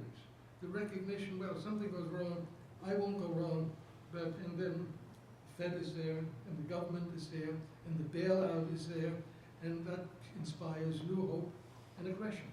Well, that's what I'm trying to understand from you, because it seems to me like even though the events of 2008 seemed cataclysmic, it seemed from what you were talking about in your talk that in fact the behavior hasn't been as dramatically changed as post-Great Depression. Yes, Marty. Make a couple of real quick points. First of all, let's not forget that the rebound from the great financial crisis was extraordinary. And the asset returns were fantastic over the subsequent overall subsequent years. If that had not happened, we would have a different situation today. That's one thing. Secondly, I've got to cite one of my favorite comments, which Henry and Dick just gave me the proper source for, Chuck Prince, who said that when the music is playing, you've got to dance. Yeah. Okay. And the third thing I just want to mention is that a fellow by the name of Sidney Homer, well known to all of us here on the panel, once posed the following question to me. He said, do a calculation for me. Assume that there was a Roman centurion who took 1 drachma and invested it in a very, very good solid bank at 4% forever. How much would that account be worth today? So back when he asked the question, actually, the computers, it turned out, were not enough didn't have enough digits to enable me I had to use logs. When I finally got the answer, I gave it to him and he said, well, that is far, far, far more in the total wealth of the world today. And so, well, that's interesting. He said, what happened to it? And his answer was exactly what Al just said. You had wars, you had financial crises, you had pestilence, you had all kinds of disruptions which basically wiped out wealth on a cyclical basis. And so we did a lot of restarts. And that poor guy, that poor Roman centurion has not had a secure retirement. It seems like 2008 wasn't so bad. Jesse, Given this. Yeah, go Could ahead. I just add to that? I alluded to, but insufficiently probably, about risk management. And, you know, we can't probably say enough and do enough to advance the art, which it is, and to some extent the science of risk management. Improvements have been made at financial institutions. Improvements have been made by those of us in the policy community, but we need to do more work in this regard. And I think it's important to recognize that, you know, part of the business, as I alluded to in my opening comments, is the financial system is there in part to take and manage and price and transfer risk. These are all basic functions of the financial system. And every once in a while, some things are going to go wrong. We have to accept those. What we want to seek in risk management practices is to look at those that are maybe low probability, but have high consequences. In other words, we need to look beyond the mean and the median. And too many portfolio managers focus on the mean and the median. And they focus on historical correlations on which to base their judgments. And they need to look at the tails of the distribution, which change dramatically under stress. And those things are hard to do.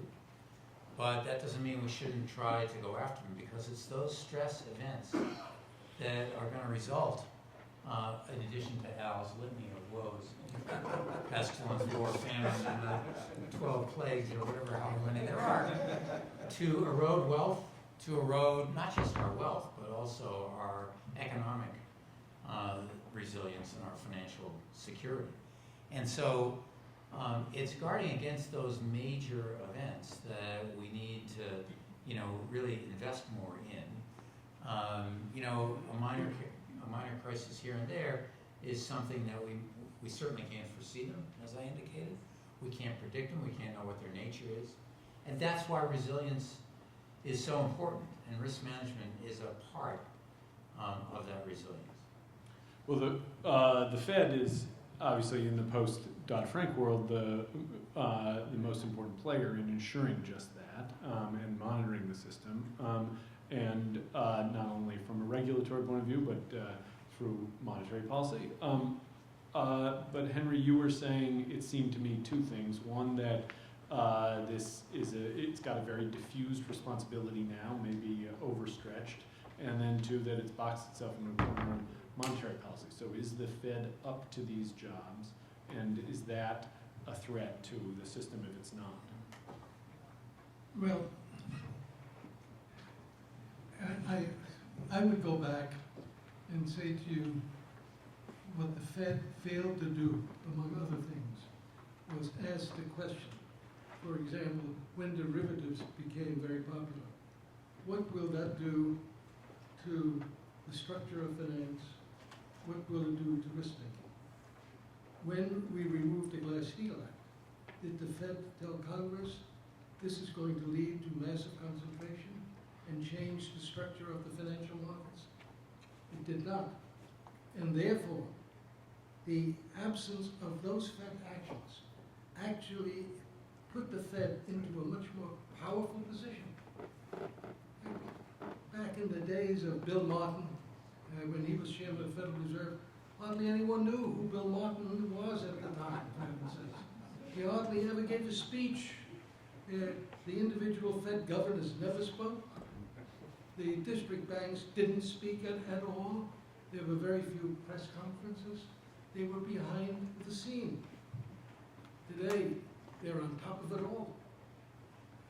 Even the way they carry a briefcase is looked at very carefully, whether it's full or not, when they go to a meeting. So they put themselves into a preeminent position.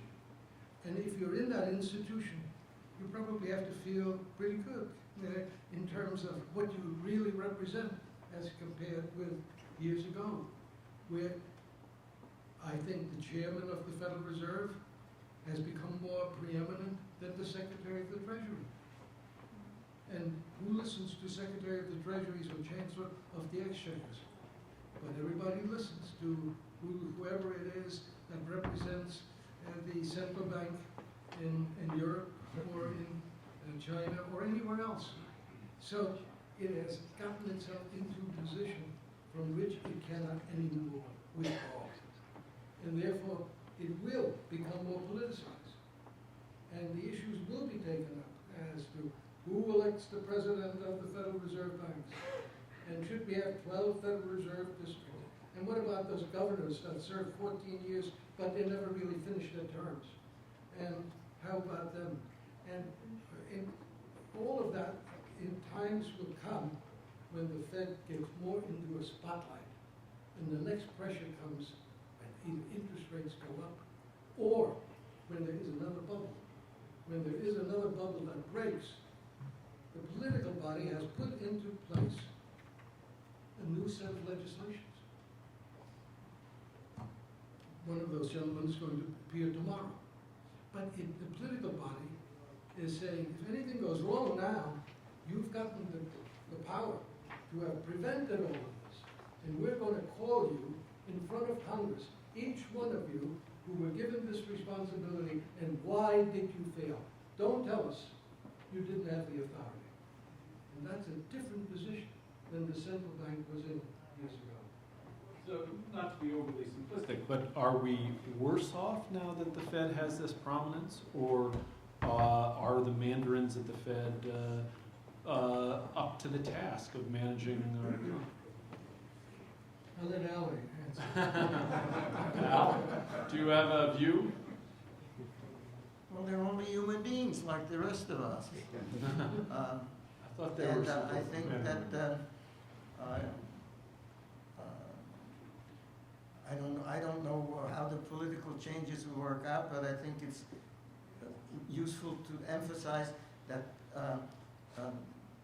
politics and the search or the desire for power really underlies all these discussions.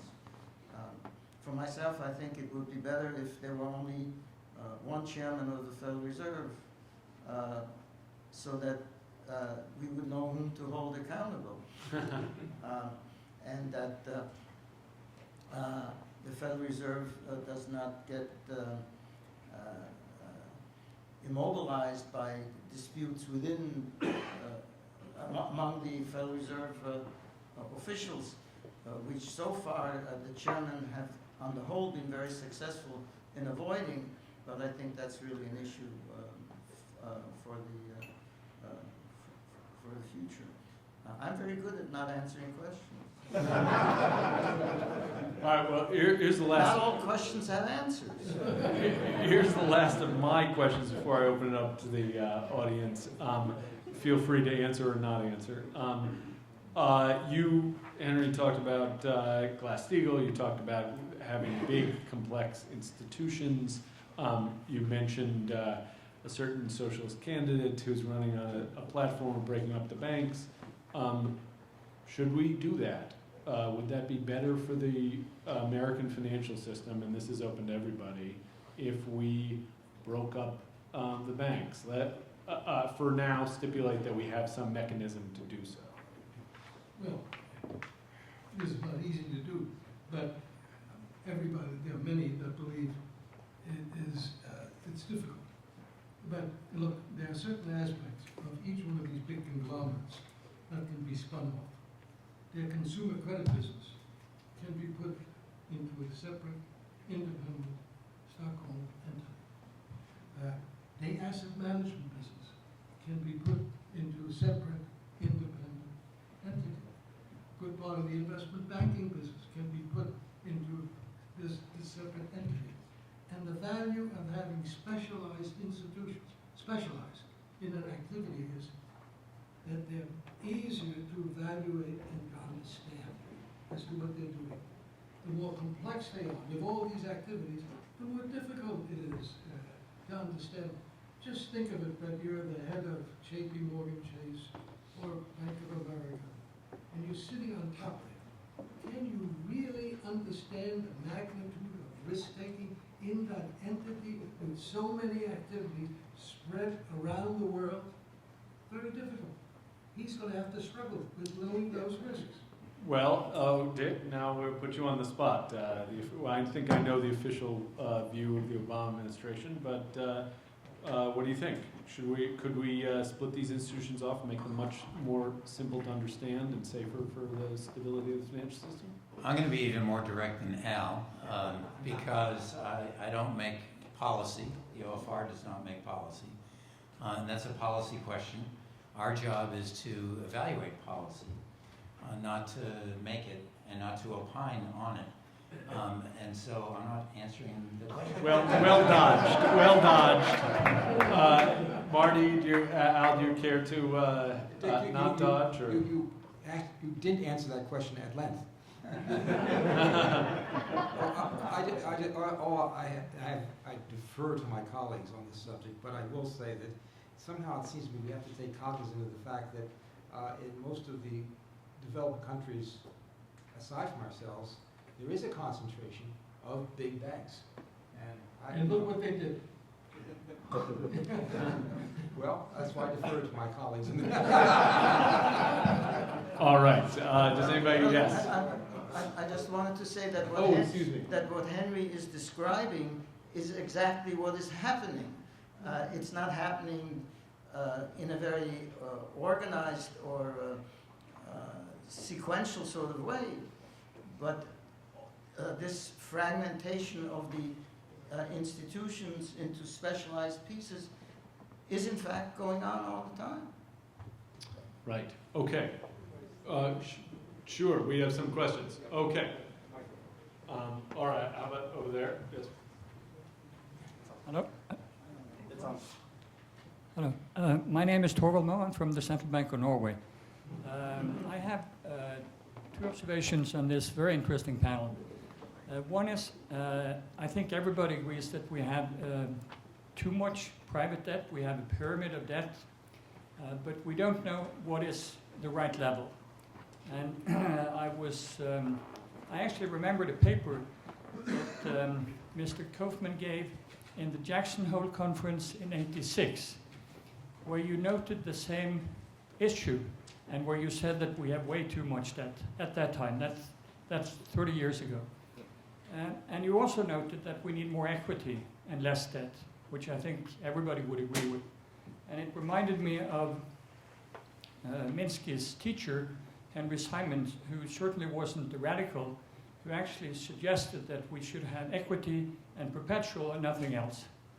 So that brings me to the question, which is, what can we do to, get away from the debt-based system and maybe get over to a system that favors equity more than debt, and maybe we need to do some radical measures to get in where we want to be before we get another 30 years ahead. Thank you. Thank you. So the question, I think, very clear. What can we do to encourage more equity and have less debt? Well, in a way, you need more friction in the credit creation process. The credit creation process has become highly liquid. I mean, think about it in these terms. Years ago, we thought of liquidity as the assets we have on the balance sheet. Short-term assets, cash, short-term U.S. government securities, if you're a business corporation. But today, liquidity is thought of in many ways as a liability concept. Your capacity to borrow. That's your source of liquidity. Backup, credit lines, the capacity to issue commercial paper, to issue junk bonds and high-yield bonds. I shouldn't say junk bonds. So we've changed the terminology completely. And debt has become something that's readily available, readily accessible, the credit card, whatever you want, and so on. Financing at 0 rates, financing at small margins, and so on. So we have lubricated this credit structure beyond what I would call reasonable controls. And we're trying to establish what those controls ought to be. The financial institutions and those who run financial institutions really do not think of themselves as having a higher calling. After all, they oversee temporary funds, savings, and so on. Those institutions have high liabilities and a very small equity position. And therefore, the inducement to take risk is great, because we've got a lot of liabilities and a little equity, whatever, a lot of stuff can fall down to profits very, very quickly by just little changes. But the very act of when we allowed commercial banks to bid for funds by removing regulation through ceilings, which was a long, long time ago, interest rate paid on deposit, put law institutions, banks, into the credit market as a competitor, as a buyer of funds. And started this whole series of financial innovations, so to speak. Well, that's fine. But the financial innovations produced excess credit. And, well, I don't know whether it was Al who said at one time, or someone else who wrote, he said, without financial regulations, the financial markets are like a zoo with the bars down. I don't know whether it was you or not, but and that's what it is. So we do have to put a framework around it, unless we want to allow failure. We don't want to allow failure, because we got too many big institutions that induce systemic risk. So we come along and try to find out what they're all doing, which Dick here is trying to do, to see what the magnitude of that mistaking is. Tough job. All right. Yes, of course. Okay, I can't pass up the fact that we have here probably the initiation of what we would call modern financial markets. If we had gone to 1950, Dick's description of what banks do would have been alien to anybody operating in those markets. And then a book by Sidney Homer and I think it was somebody on the panel called Inside the Yield Book created a revolution, an absolute revolution in bond markets with the aid of computers, created the possibility of what we now call financial innovation. Before that time in the bond market, there was no such thing as financial innovation. You just had the book and you priced and you told people what they should or shouldn't pay for the bond. Did you have any idea when you wrote the book, or did Salomon Brothers, because this then became the basis of Salomon Brothers' trading strategy, did you have any idea of where this would eventually lead in terms of subsequent financial innovations? No. No, but we did know where to lead. Higher profits. Well, we hoped. Okay. Over there. Wait for the mic, please. Somebody asked the question of who listens to the Secretary of the Treasury. I think the answer is the Chairman of the Fed, and that he listens also to Congress. And the real function is to be the scapegoat that you talked about if things really go wrong.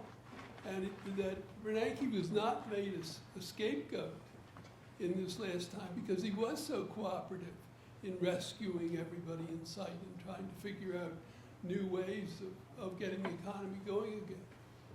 So my view of Fed's future is very different. I don't think Congress or the President want to give up Fed independence because it's very convenient for them politically to have somebody to blame and somebody to influence who can actually move and do something in the short run. And I'd like your comments on that, if I could. Does anyone want to take that? There, it seemed to be a kind of paradox of both sort of convenient independence, and yet, of course, Bernanke was listening to what the Treasury wanted or needed. So, how independent is it, and how beholden is it to the political winds? Well, I think this is a very difficult question to answer, but the focus is much more on the central bank now than it has ever been in terms of policy. And when you are in that spotlight, the political body looks at you very carefully. And when things do go wrong and don't work exactly, both sides of the aisle will push against the Fed in one way or the other. The issue of Mr. Bernanke, I think there's an underlying issue. I don't think we can question what Ben Bernanke did after the crisis fully hit. I think the question has to be asked, where was Ben Bernanke in order to prevent that crisis from occurring? That's a different issue. Right. It seems to me like the man that received the lion's share of the blame was his predecessor. So convenient way. Okay, sir.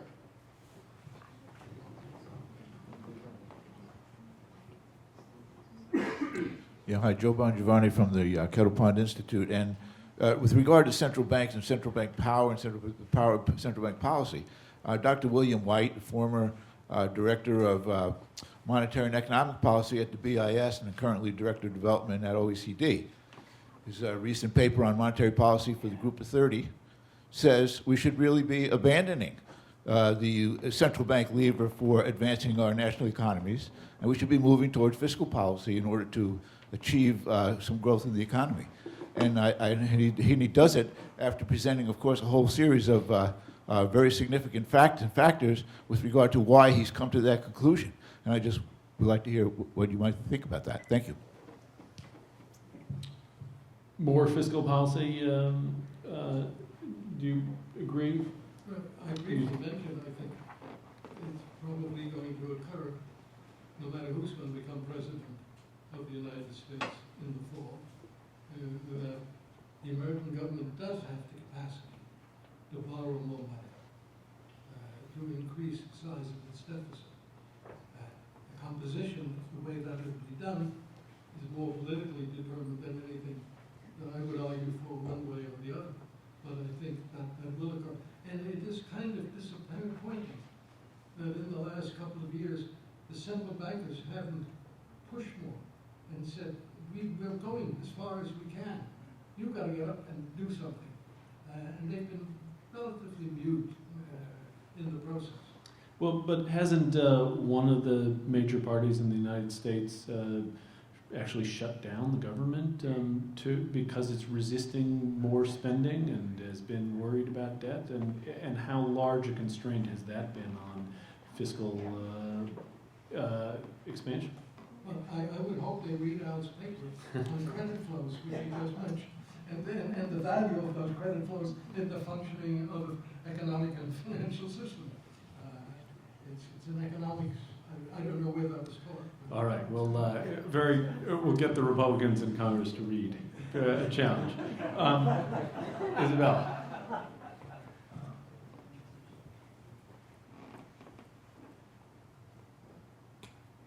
Thank you.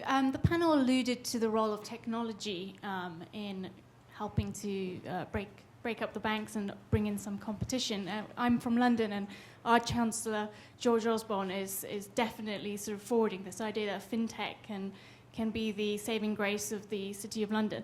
I was just wondering, what does the panel think with respect to how these technological solutions will measure up to the banks? Because it seems to me that Silicon Valley is even better at concentrating power than the banks are, and in terms of creating network platforms, etc. I'd like to see how they can help with competition. So, go ahead. I think others should talk about it. But just think about our children, our grandchildren, are they going to walk into the neighborhood bank to transact business? So all those branches are going to become hamburger heaven or something or other. Well, it's happened with some of the big savings banks, which are now catering halls in New York City. That whole process is going to change. I will tell you, I had a conversation with a prominent leader of an American bank, a top-notch bank, and I said, what do you need all these branches for? And told me they're very good in helping us in asset management. I couldn't understand.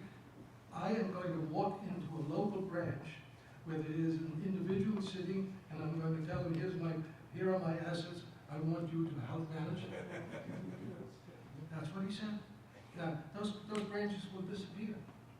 And that little computer that you got in your pocket, which is a phone, will do so many different things that involve financial transactions. And that's going to be a big upheaval. How do we then compute?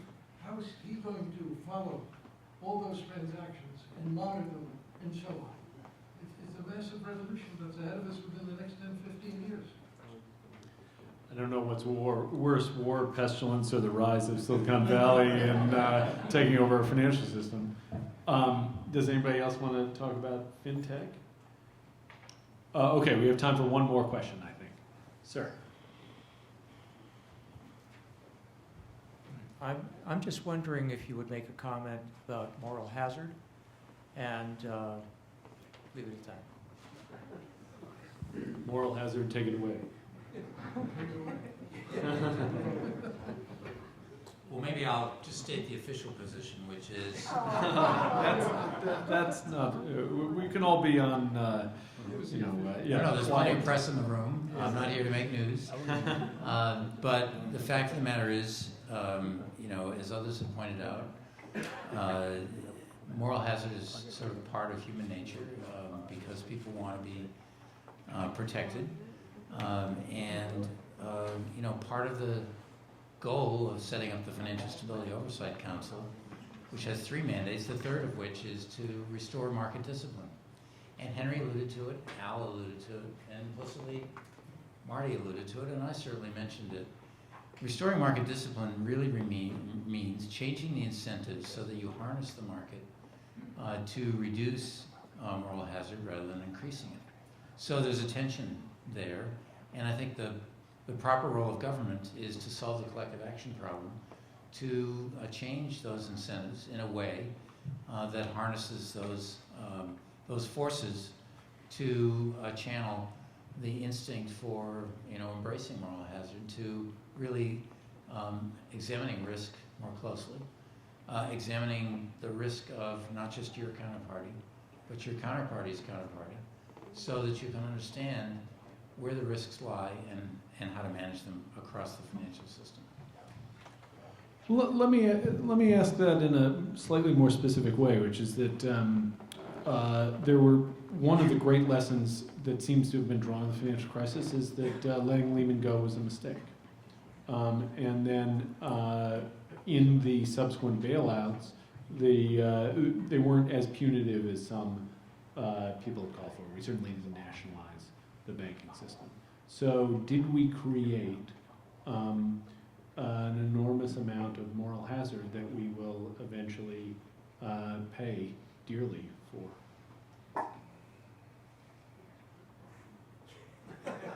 And with that, folks, no one wants to either was a brilliant or stupid question. I don't know the answer. Excuse me, but who, when you say accumulate moral hazard, who is accumulating? How do you accumulate moral hazard? A lot of people misbehaved. And other people, maybe not excluding myself, will misbehave in this way in the future. You can debate how to punish them or shame them, but I And that's the only way to reduce the incentive for people to engage in it. But this is just, I mean, this is restating, you know, the origin of religion. It really comes down to a very difficult management decisions. Marty quoted Chuck Prince. You know, as long as the music plays, you have to be on the dance floor. So why do you have to be on the dance floor? You have to be on the dance floor because your stockholder wants a higher return. And if you don't dance, you're going to lose a profit. You're on the dance floor because those traders want to trade, and if they don't trade enough, they may not get the bonus at the end of the year. And the head of the firm who says dance, says so because perhaps his job will be on the line if the profits aren't accumulated in a short period of time. So there are many involved in this process of moral hazard, so to speak. So you say, well, the individual on the top has got to compress all of those narrow inhibitions or ambitions. Not an easy job, right?